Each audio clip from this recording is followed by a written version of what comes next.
जय श्रीमन नारायण। देखिए, हम बात करेंगे आज आयु गणना की कि आयु गणना कैसे की जाती है, कौन से ग्रह मारते हैं। पहले तो आपको अपने दिमाग से एक भ्रांति निकालनी है। जो भी पॉडकास्ट में और यहाँ वहां पे जो लोग बोलते हैं ना, इस खान की आयु तब पूरी होगी या इस खान की आयु 60 वर्ष में पूरी होगी, फर्जी है।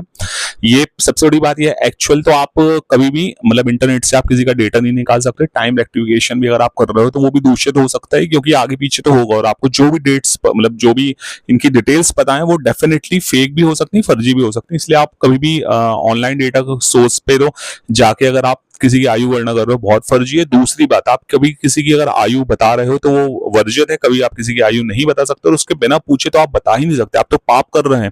अब देखिए, आयु कैसे मतलब उसकी फैमिली टेंशन में आ जाएगी। आप कुछ भी बोल रहे हो मतलब इंटरनेट पे, तो बहुत गलत है। आयु गणना कैसे की जाती है, देखिए समझिए।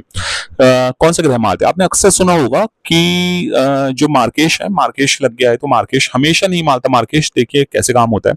व्यक्ति की आयु अगर कुंडली में दिख रही है 100 वर्ष है, बिल्कुल कैलकुलेशन किया, सही कैलकुलेशन है, लगभग मान लीजिए 95 से 100 वर्ष है। व्यक्ति का अगर मार्केश लग गया 15 वर्ष की आयु में, तो मार्केश आएगा, थोड़ा बहुत कष्ट देगा, चला जाएगा। दूसरा मार्केश फिर फंस गया 5 साल बाद, 10 साल बाद आएगा, कष्ट देके चला जाएगा। अब व्यक्ति हो गया 90 साल का, अब क्या उसकी मृत्यु नहीं होगी, क्योंकि मार्केश की दशा तो पहले ही खत्म हो चुकी है। 2 ही मार्केश होते, 2 से ज्यादा मार्केश तो होते नहीं है। अब क्या होगा, अब ये होगा कि उस समय जो भी पाप ग्रह हैं वो मारेंगे। देखिए समझिए क्या होता है। अगर जैसे सूर्य चंद्रमा होते ना, तो ये व्यक्ति को नहीं मारते हैं, ये अच्छे ग्रह हैं, ये नहीं मारते। शुक्र नहीं मारता।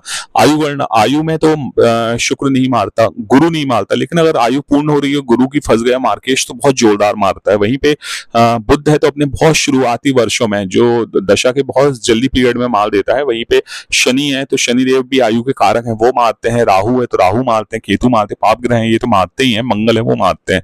लेकिन आयु पूर्ण होना चाहिए। अगर मान लीजिए व्यक्ति की आयु पूर्ण नहीं हुई है, तो ये ग्रह आके चले आएंगे, नहीं मारेंगे।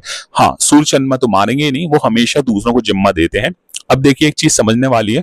कभी भी आपको एक तो इसमें बहुत एक्चुअल टाइम चाहिए रहता है, मतलब आपको बर्थ टाइम रेक्टिफिकेशन करना पड़ेगा। व्यक्ति अगर बता रहा है उसका टाइम ये है, उसके बाद भी उससे 10 क्वेश्चन पूछने पड़ते हैं, तभी आप आयु गणना के लिए उसका निकाल सकते हैं।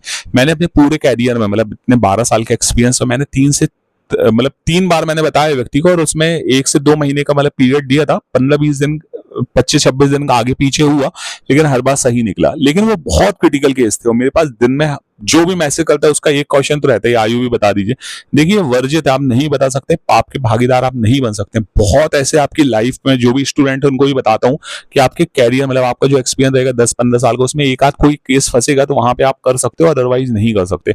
बच्चा हो, लड़का होगा लड़की होगी, ये बताना वर्जित है। इष्ट देवता बताना वर्जित है। लड़का लड़की तो हमारे देश का कानून भी, तो आप नहीं बता सकते। इष्ट देवता बताना बिल्कुल वर्जित है। ये क्यों?